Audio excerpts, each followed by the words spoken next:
ये वीडियो आपके fantastic four movie के एक्सपीरियंस को बेहतरीन कर देगी। हम बात करेंगे कि आपके लिए क्या क्या जानना जरूरी है और ये मूवी आगे कैसे अपकमिंग मूवीज से कनेक्ट होती है। साथ ही फैंटास्टिक फोर की हिस्ट्री को भी समझ लेंगे ताकि ये चीज और भी आसान हो जाए। तो आज से 10 साल पहले फैंटास्टिक फोर की मूवी आई थी, लेकिन उसे वो न्याय नहीं मिला जो अब उसे मिल रहा है, क्योंकि कोई कनेक्टिविटी मिल नहीं पाई और कैरेक्टर्स के साथ भी न्याय नहीं हुआ। इसलिए ये मूवी एक तरह से असफल रही। फॉक्स ने फैंटास्टिक फोर की 3 मूवी दी और ये तीनों मूवी वैसा काम नहीं कर पाई जैसा एक एक्चुअल मार्वल मूवी करती है।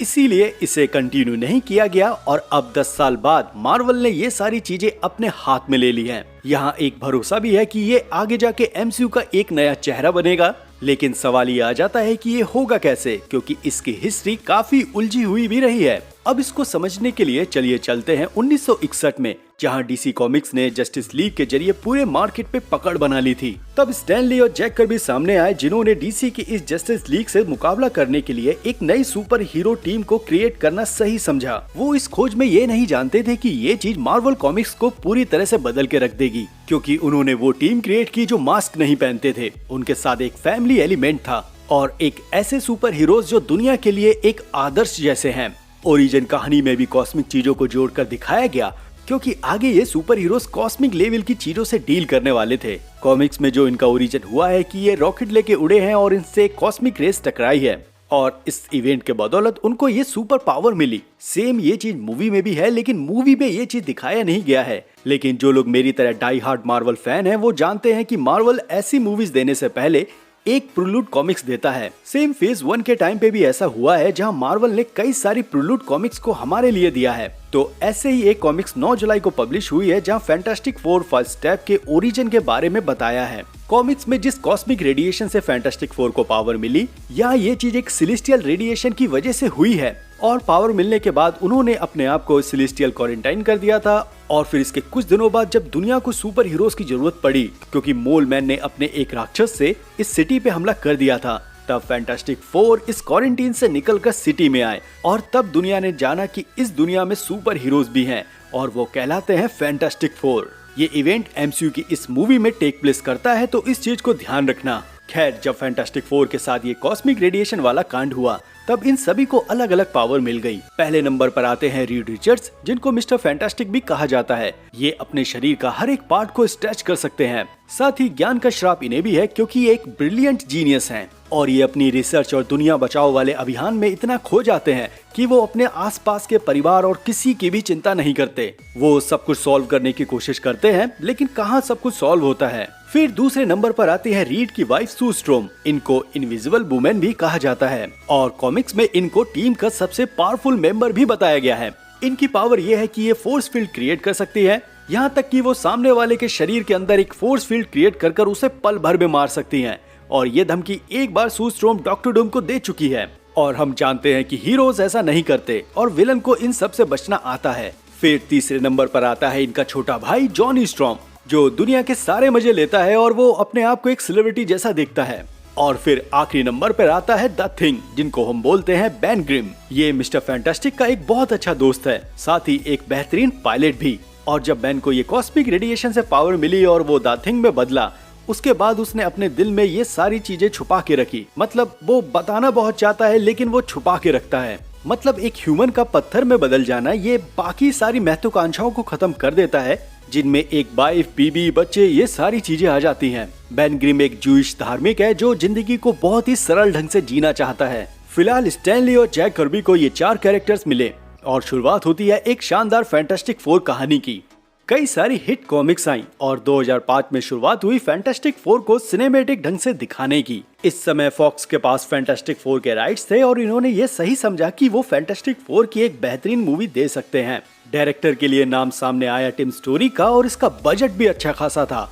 एक्टर्स भी दमदार थे, जैसे इवान जो मिस्टर फैंटास्टिक के रोल को प्ले कर रहे थे, माइकल चिकलस को बेन ग्रिम का कैरेक्टर दिया गया और हमारे कैप्टन अमेरिका क्रिस एवांस जो जॉनी स्ट्रॉम का रोल प्ले कर रहे थे। जेसिका अल्बा भी थी जो सू स्ट्रोम के रोल में नजर आई, लेकिन हमें यहाँ ये जो सू दिखाई गई वो इतना दमदार नहीं था। सू का कैरेक्टर जैसा कॉमिक्स में था, यहाँ तो ये बिल्कुल भी दिखाई नहीं दिया। और बात रही बाकी एक्टर्स की, तो उन्होंने इन कैरेक्टर्स को बेहतरीन प्ले किया है।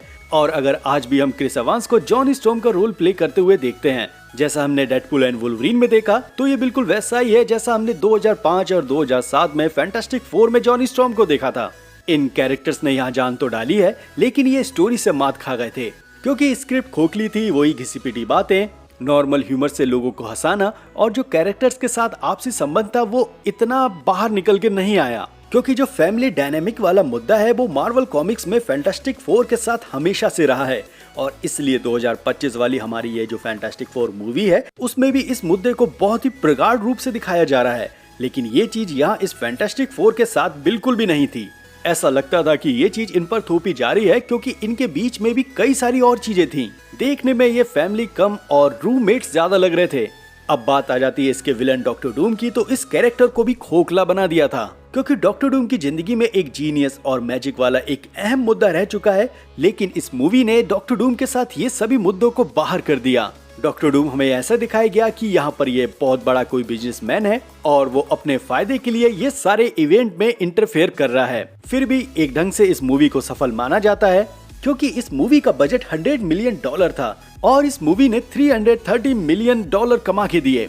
इसीलिए कम बजट होने के साथ ये मूवी एक ब्लॉकबस्टर साबित हुई, जो इसको इसके अगले पार्ट पर ले गई, और हमें 2007 में एक और फैंटास्टिक फोर देखने को मिली, जिसका नाम था राइज ऑफ सिल्वर सर्फर। और इस मूवी को भी टिम स्टोरी ने ही डायरेक्ट किया, और इस मूवी ने अपने पहले वाली मूवी से भी बुरा काम किया, क्योंकि उस समय क्रिटिक्स का ये भी कहना था कि ये मूवी अपने अगले पार्ट की बजाय एक अगला एपिसोड लग रही थी। इसका मेन विलन गैलेक्टस को दिखाते हुए भी नहीं दिखाया, कैरेक्टर्स के साथ बहुत ज्यादा पर्सनल हो गए, स्क्रिप्ट में दम नहीं था, लेकिन एक्टर्स अपना सबसे बेहतरीन प्रदर्शन कर रहे थे। और आप ये अंतर यहाँ साफ भी देख सकते हो कि ये जो फैंटास्टिक फोर की दोनों कहानियां हैं, ये बिल्कुल भी मैच नहीं करती मार्वल कॉमिक्स के फैंटास्टिक फोर से। लेकिन मूवी में कुछ ऐसे सीन है जिसकी तारीफ आज भी सुनने को मिलती है, जैसे सिल्वर सर्फर, जॉनी स्टॉर्म और सिल्वर सर्फर वाला वो सीन जहाँ वो उसके पीछे जाता है, ये सीन आज भी याद किया जाता है।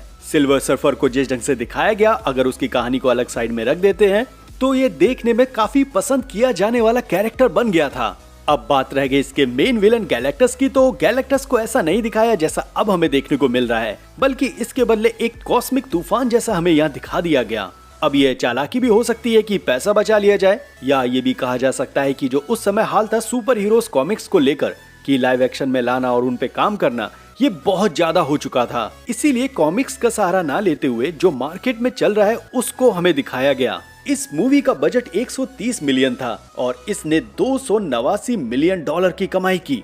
और नीचे कमेंट में लिख के बताओ कि तुम्हें 289 लिखना आता है, और एडिट मत करना बाद में।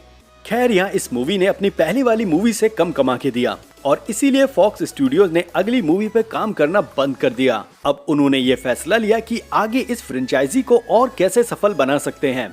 इसीलिए 2015 में हमारे सामने एकदम नई फैंटास्टिक फोर आई, और ये हो इसलिए रहा था क्योंकि सोनी ने भी अपने स्पाइडरमैन को रिबूट किया था और हमें एंड्रू का एकदम नया स्पाइडरमैन देखने को मिला।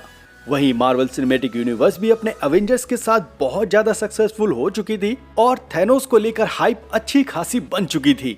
इसीलिए 2015 में फॉक्स ने फैंटास्टिक फोर की एक और नई शुरुआत की। यहाँ नाम आया जॉस ट्रैंग, जिन्होंने इस मूवी की कमान संभाली, और ये मूवी वाकई बद से बदतर है, क्योंकि फैन सर्विस के नाम से हमारे सामने जो ये दिया गया वो एक ढंग से कुछ ऐसा था कि जब ये मूवी बनाई जा रही थी तब एक डार्क मूड वाला एरा चल रहा था, और द डार्क नाइट भी उस समय लोगों के बीच में काफी पॉपुलर थी। इसीलिए इस मूवी में डार्क, बॉडी हॉरर और कई सारी अजीब चीजें देखने को मिली, जिसका वास्तव में फैंटास्टिक फोर की कहानी से कुछ भी लेना देना नहीं था। बेन ग्रिम यहाँ नंगा था, इधर बेन ग्रिम के दाढ़ी आ रही है। जॉनी स्टॉर्म सू स्टॉर्म का भाई था, लेकिन यहाँ ये बंदा काला है, और इधर डॉक्टर डूम तो एकदम कॉर्पोरेट मजदूर लग रहा था। बस इसके बारे में आप इतना समझो कि ये एक बुरा सपना है और इसे भूल जाओ।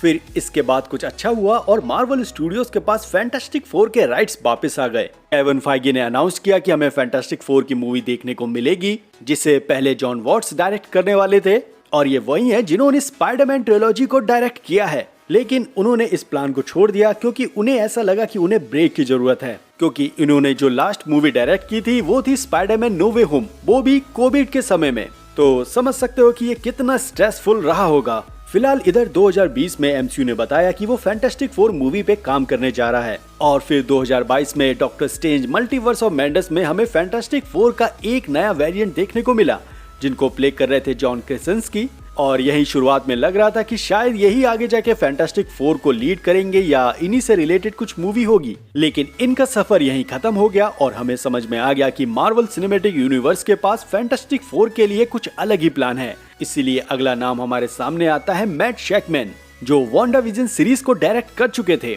और इनका काम देखकर लगा कि ये फैंटास्टिक फोर के लिए कुछ बेहतरीन कर सकते हैं। और जितना भी ट्रेलर और सब कुछ हमने जो देखा है, ये बात यहाँ पे सही साबित होती है। अब बात रह गई है स्टोरी लाइन की, तो इस पर भी कई सारे दाव लग चुके हैं। सबसे पहले ये फैंटास्टिक फोर फेज 6 की पहली मूवी है जो सीधा लीड करेगी अवेंजर डूम्सडे और फिर उसके बाद अवेंजर सीक्रेट वॉर्स को। इसी में ही हमें डॉक्टर डूम के दर्शन होंगे जो आने वाली दोनों अवेंजर्स मूवी के लिए बहुत जरूरी हो जाते हैं, क्योंकि पहली बात तो इसे आरडीजे डॉक्टर डूम प्ले कर रहे हैं जो एमसीयू में कभी आयरन मैन के रोल में नजर आते थे। ये कैसे हुआ और क्यों हुआ, इसका आंसर अभी तक हमें ऑफिशियल तौर पर नहीं मिला है। और इस समय जो एमसीयू की कंडीशन है, वहाँ एमसीयू को एक पावरफुल कमबैक चाहिए, जो अब इस मूवी के अर्ली रिव्यू से साफ हो जाता है कि हाँ, मार्वल अब वापस आ चुका है। डॉक्टर डूम जो आज से 1 साल पहले अनाउंस किया गया और आज तक उसके बारे में कोई भी खबर नहीं दी गई, अब वो पल आ चुका है जहां हमें आरडीजे डॉक्टर डूम पहली बार स्क्रीन पर देखने को मिलेंगे। भले ही हमें उनकी पीठ दिखाई जाए, लेकिन यही बहुत है हम फैंस के लिए। दूसरा रीजन ये भी है कि हमने गैलेक्टस जो इतना पावरफुल विलन है, उसको हमने एक्शन में नहीं देखा है। फीमेल सिल्वर सर्फर शालाबाल भी है, वो भी हमें दिखाई देंगी और ये भी क्लियर होगा कि आगे फैंटास्टिक फोर के साथ क्या होने वाला है। फिर इसी में एक और कैरेक्टर है फ्रैंकलिन रिचर्ड्स, जिसका लिंक आगे सीधा डॉक्टर डूम से जुड़ने वाला है और ये कैरेक्टर इसी मूवी से अवेंजर डूम्सडे और सीक्रेट वॉर्स के लिए खास हो जाएगा, मतलब डॉक्टर डूम जितना खास। वहीं एक चीज आपको ये भी ध्यान देने वाली है कि जो ये फैंटास्टिक फोर का यूनिवर्स और उनकी कहानी है, वो 616 नहीं है, बल्कि वो कोई दूसरा यूनिवर्स है जिसे ऑफिशियल तौर पर 828 कहा जा रहा है। यहाँ पहली बार फैंटास्टिक फोर ऐसे कॉस्मिक बीइंग का सामना कर रहे हैं जो प्लेनेट को खा सकता है, इसीलिए वो अर्थ पर आया है, जहाँ अर्थ के साथ फ्रैंकलिन भी दांव पे लग चुका है। अब यहाँ मार्वल स्टूडियोज से मेरा बस इतना ही कहना है कि जब ऐसी कॉस्मिक पावर दिखाते हो अर्थ के पास, तब उस यूनिवर्स की बाकी सारी चीजें भी दिखा दिया करो। जैसे ओडिन का काम है 9 रियासतों में शांति बरकरार रखना, उनके 2 बेटे थॉर और लोकी है, तो जब ये इतना बड़ा कॉस्मिक बीइंग गैलेक्टस अर्थ पर आया होगा और जो ओडिन ने कसम खाई है कि मिडगार्ड में शांति प्रदान करने की, वो यहाँ पर भी तो दिखाई देनी चाहिए। मेरा कहना बस यहाँ इतना ही है कि मूवी के लास्ट में ऐसा दिखा दें कि जब फैंटास्टिक फोर गैलेक्टस को हरा दे, तब थॉर आए और देखे कि यहाँ से गैलेक्टस जा चुका है और अब मिडगार्ड सेफ है। थोड़ी बड़ी बातचीत दिखा दी जाए फैंटास्टिक फोर और थॉर के बीच में, तो यहाँ चीजें देखने में ऐसी लगेगी कि फैंटास्टिक फोर फेज 1 से कनेक्ट हो रही है, पर किसी दूसरे यूनिवर्स की। सेम चीज डेडपूल के साथ भी हुई, क्योंकि हमने थॉर को डेडपूल के लिए रोते हुए देखा। ऐसा ही थॉर के साथ हर एक यूनिवर्स में होना चाहिए और फ्यूचर के लिए ये चीज एक मास्टरमाइंड का काम करेगी। वहीं इस मूवी के जो पोस्ट और एंड क्रेडिट सीन होगा, उसको डायरेक्ट किया है रूसो ब्रदर्स ने, वो भी अवेंजर डूम्सडे के सेट से। तो ये भी कहना सही नहीं होगा कि हमें आरडीजे डॉक्टर डूम देखने को नहीं मिलेंगे। वहीं अब तक इस मूवी से जितने भी अर्ली रिव्यू आए हैं, उन सभी का यही कहना है कि ये मूवी अब तक की मार्वल की सबसे बेहतरीन मूवी में से एक है। और मैंने कुछ रिव्यू ऐसे भी पढ़े हैं जहां इस मूवी को सबसे ऊपर रखा गया है, मतलब एंड गेम इन्फिनिटी वॉर से भी बेहतर इस मूवी को माना जा रहा है। अब ये हाइप सही है गलत, ये तो 25 जुलाई के बाद ही पता चलेगी। जिन्होंने आज इसका वर्ल्ड प्रीमियर देखा है, उनकी तरफ से भी पॉजिटिव रिस्पॉन्स आ रहा है और इसीलिए आपको ये मूवी इसलिए देखना चाहिए क्योंकि अगले साल तक मार्वल की कोई मूवी नहीं है, क्योंकि अगले साल है स्पाइडरमैन ब्रांड न्यू डे और फिर उसके 6 महीने बाद है अवेंजर डूम्सडे। तो एक हाइप जो यहाँ क्रिएट हुई है, जो आगे स्पाइडरमैन तक ट्रांसफर होगी और वहां पर भी बवंडर मचेगा और फिर आती है डूम्सडे।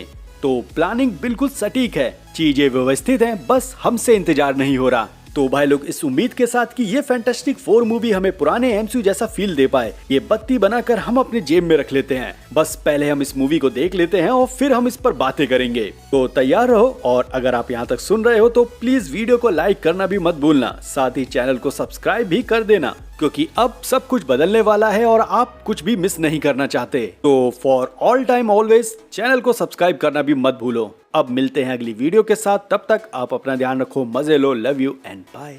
और इस भरम में मत रहना कि मैं यहाँ तेरे लिए आया था, नहीं, अपने यार के लिए आया था मैं।